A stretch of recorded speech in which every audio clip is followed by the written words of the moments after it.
ফিরলাম বিরতির পর। এর আগে আপনাদের যে খবর জানিয়েছিলাম, সুন্দরবনে সেখানে এক যুবককে বাঘে আক্রমণ করেছে এবং এখনো পর্যন্ত যেটা আমরা জানতে পারছি, প্রায় মিনিট 15 ধরেই বাঘে মানুষের লড়াই চলে। শেষমেশ অবশ্য যুদ্ধ শেষে হাল ছেড়ে জঙ্গলের পথই ধরে বাঘ।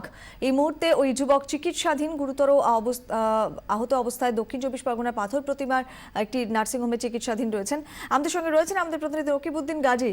নকিব, এখন ওই যুবকের শারীরিক অবস্থা কিরকম এবং এর পরে কি ব্যবস্থা নেওয়া হচ্ছে?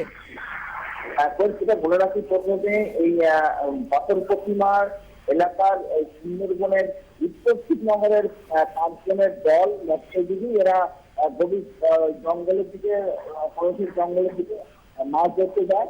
যে এরিয়াটা হচ্ছে বাঘের এরিয়া, যেখানে মাছ মাছ ছাড়া হয় চরের দিকে, সেই চরে এরা মাছ ধরতে গেছিল। মাছ ধরে জাল পাতার পরে কিন্তু সেখানে জাল তোলার সময় বেশ কিছু জায়গায় জাল আটকে যায়। সেই জাল ছাড়ানোর সময় হঠাৎ নিতাই চন্দ্রর ঘাড়ে এসে একটি পূর্ণবয়স্ক বাঘ ঝাঁপিয়ে পড়ে এবং ঝাঁপিয়ে পড়ার সঙ্গে সঙ্গে কিন্তু যে জলের মধ্যে পড়ে যায় এবং জলের মধ্যেই বাঘ এবং নিতাই চন্দ্রের যথেষ্ট সময় নিয়ে লড়াই চলে।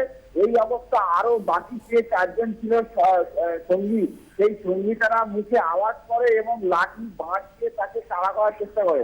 ততক্ষণ কিন্তু বাঘ এই নিতাই চন্দ্রের ঘাড়ে এবং থাবা মারে এবং হাতের থাবা মারে, মুখের মধ্যে থাবা মারে, বিভিন্ন জায়গায় থাবা মারার পরে কিন্তু যথেষ্ট গুরুতর জখম হয় এবং ওকে যখন তাড়া করে তখন বাঘ নিয়ে তাড়া করতে তখন বাঘ পালিয়ে যায়। ততক্ষণ ওই অজ্ঞান হয়ে পড়ে এবং কাছে এই মুহূর্তে পাথর প্রতিমা হসপিটাল, সরকারি হসপিটালে তাকে নিয়ে আসা হয়েছে।